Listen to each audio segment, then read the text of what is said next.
Hey people, so we're back again on Salma Musa Talks, and I'm requesting you to subscribe to my channel. And we keep seeing each other every week. Saturday is the release date, but please do spend some time and look at the videos. They are completely bits and pieces from my journey, my experience, which I have learned, which I'm letting you guys take a bit of it too. So do spend some time on my channel and share it with your friends. Today I'm going to be talking about something very, very important and very serious as well. In fact, I have been an advocate to women's well-being and health, and also in regards to various other aspects of a woman's anatomy, the complete system, the body system, right? And I've been talking to many communities, many women, and I've been also working on myself as well. So it comes from various aspects that I've learned this. But today I'd like you to listen to it. And this video especially is for the men out there as well, because you need to be educated about a woman's anatomy. It is very important that you understand how a woman's system, a body system, her complete existence works, right? It's just not about what you learn or read or you've understood from your journey. The actual facts and truth about a woman as she evolves, you have to know, because you definitely would be having your parent, your mother, your sisters, if you're reached at that stage in life, your girlfriend, wife, and further someday your daughter, right? And trust me when I say this, you need to know this. And this one single topic, the anatomy of a woman, cannot be completed in 20 minutes. There's no way in the world I would touch everything in 20 minutes. But I can assure you that this could be a wake-up call for you to start reading about it, start understanding her, start making a difference in her journey. Start making those small steps that will help her lead a better life. So this video, this episode is very important for you, for me, and for everyone around. Now, when a girl baby is born, everyone is excited, right? Gone were those days during my birth and around time. A girl child was considered to be something challenging, or not so something very they would celebrate. But times have changed now. The society, the culture has changed. So yes, we are happy when the girl child is born. But the journey begins very soon, where you cannot start seeing the child similar to a boy child. I am a very big advocate of women being empowered, being independent, being by themselves, equality in women and men. I'm an advocate of that. But I can tell you this, that we women are not similar to men. We should not be seen as similar. Do you know that till 1999, for menopause studies, men were used as specimens? Even to understand a woman's menopausal symptoms and how she has to deal with, the specimens were men. That's how misunderstood we women are. And that this is nothing to do with, feminism or equality or anything. It's just about realizing that women are different from birth to men. And when we start nurturing young baby girls, it is there that we start understanding their anatomy, their development. So I'm going to touch on some very important aspects over here. The first signs that you have to see when a baby girl is growing is when she starts, asking you questions about why she is different from her cousins or her brother or her friends who are guys. These little kids, And I'm saying you, especially now, you give a 1-year-old an iPad to play with, right? So they are becoming more and more intelligent. During our times where a question like that of why she is different from her brother would come at the age of maybe 7, 8 years, now it comes at the moment they start learning to speak, or even before that. I know a kid in my family who looks at pictures and has this question about why she's different, right?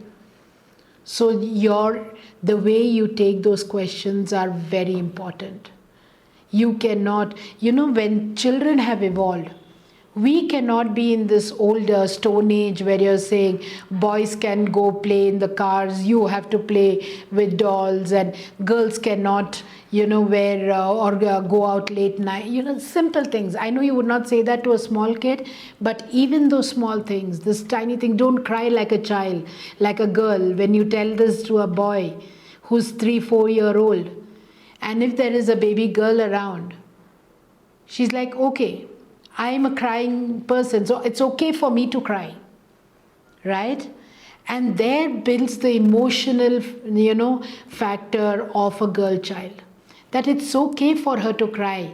It's okay for her to be overly emotional. Now when, you're what do you say, a woman, an adult, I'm sure if you're a woman, you've heard people say, oh, come on, don't be so emotional.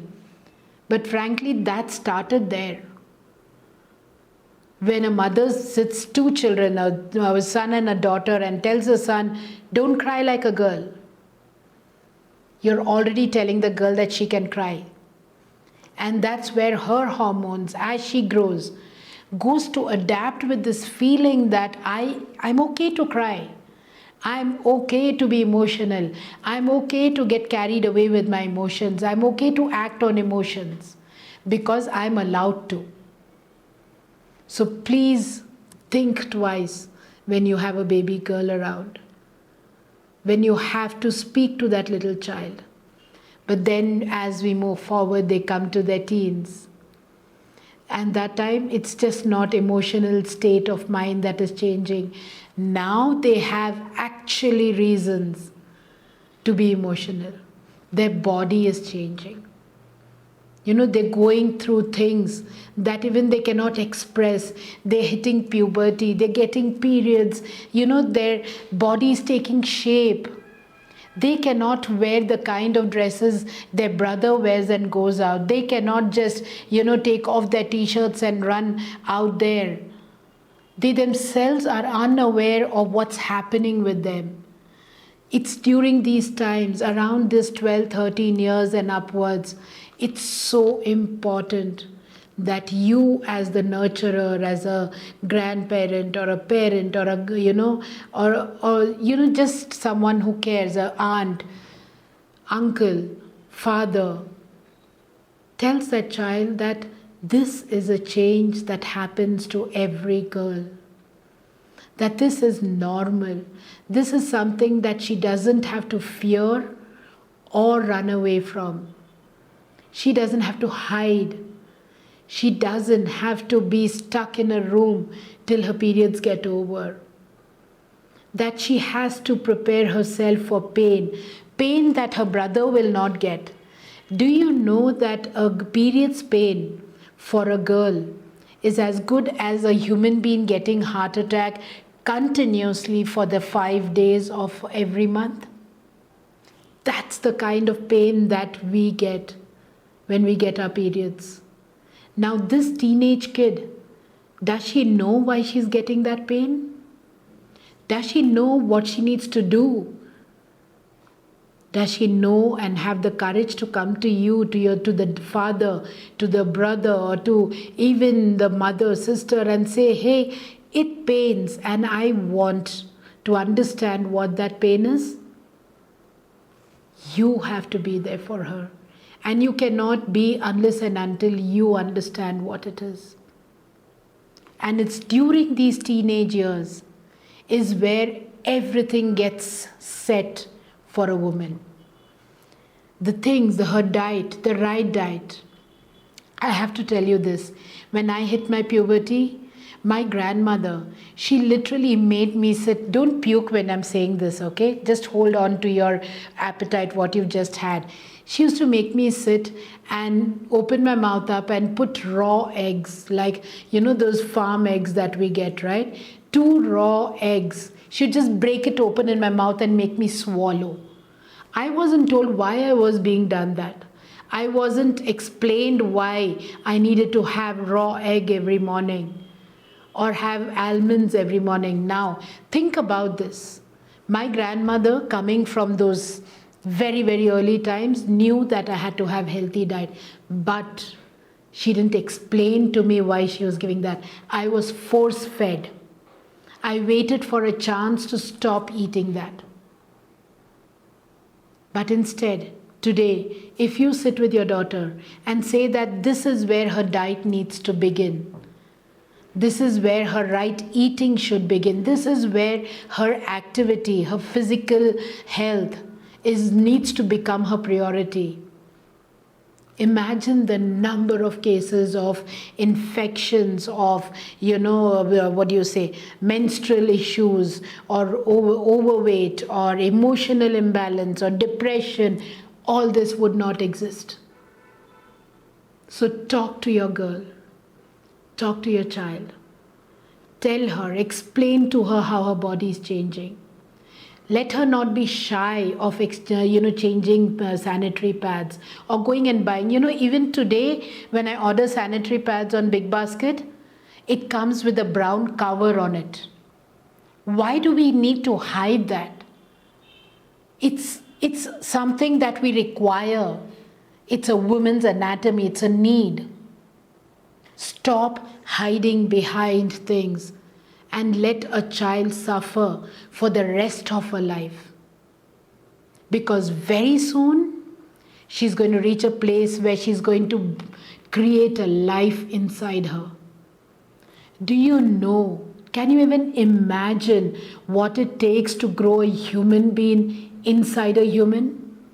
The amount of changes her anatomy would take and go through, the amount of things that internally she would go through.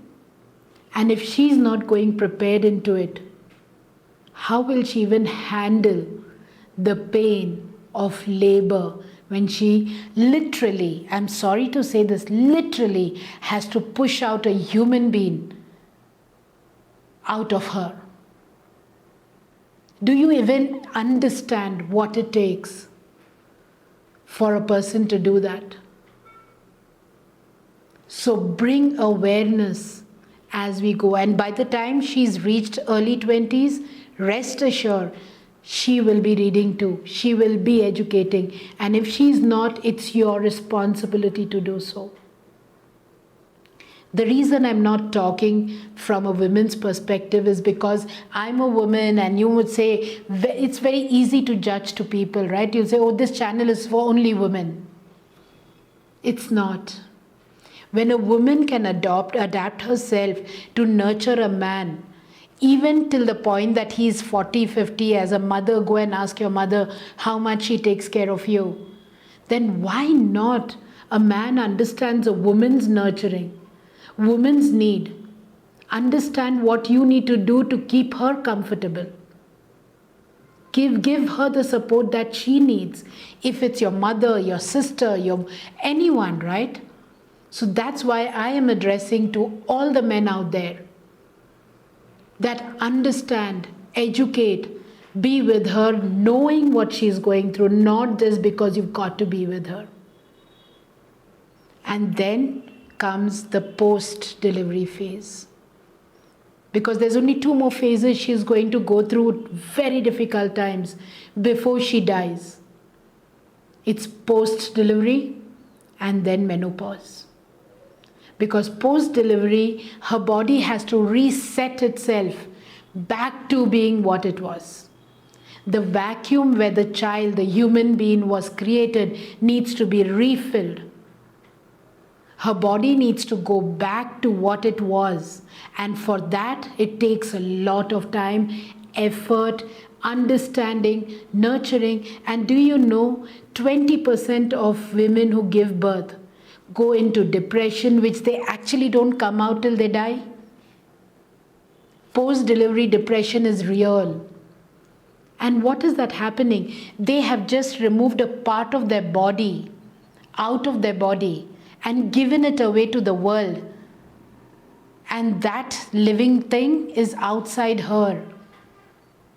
Because now she just doesn't feel love externally. She feels vacuum within her that she has to fill, and she has to deal with it. Plus, she has to get her health in order. Plus, she has to keep her hygiene in place.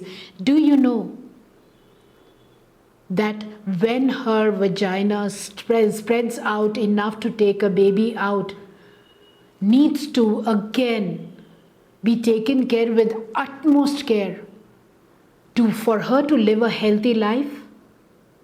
So that's what is needed for you to take care of her.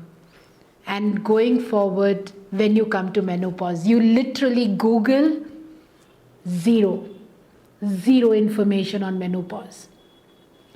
According to all world statistics, I should be in menopause state. According to me, I should be in menopause stage. I'm 53. But guess what? My blood test says I'm in menopause stage. But I still get my periods. I'm still absolutely at a place where I'm healthy, fit. I'm not putting on weight due to my menopause. So everything of my anatomy goes against what the reports say. So what does this make you understand? That you cannot generalize every woman. Every woman is different from how and she's made. So you have to work with her to understand what her menopause symptoms are. Everyone talks about hot flashes. I don't get hot flashes. My friends, a couple of them didn't get it, but they passed through menopause. So it's not necessary that every woman goes through her menopausal stage with the symptoms that is said out there. But what does she need during menopause? She absolutely needs good health. Like today, I was just telling you, if you go through my previous episode, right, you'll actually know that I said that I went out drinking and I put on weight. If I was 35 and I'd gone out with friends and I'd come back and done all the wrong things with this stage, I put on 3 times the weight. I have restless nights. I don't sleep, but I have a way to work through it. I go for my run, I sleep well. I eat right, I'm happy. I am healthy. All this comes with understanding a woman's body. And do you know that a menopause phase for a woman is almost for 10 years? 10 years. Her body evolves. So yeah, being a woman is not equal to being a man. But being a woman is complicated, is twisted, is absolutely fucked up. But it's beautiful. It's brilliant. I get to take the privilege of saying that I've given birth to 3 adults. I take the privilege of saying that I nurture relationships. I take the privilege to say that I'm a woman. So it's a privilege to be a woman, but it's an even more privilege to be a man, to understand a woman the way that she needs you to understand, and let her be the way she has to be. So as I said, this is something very close to my heart. Last but not the least, just look around, find your women around you, and be the best version of you for her. Subscribe to this channel and catch me soon. Love you.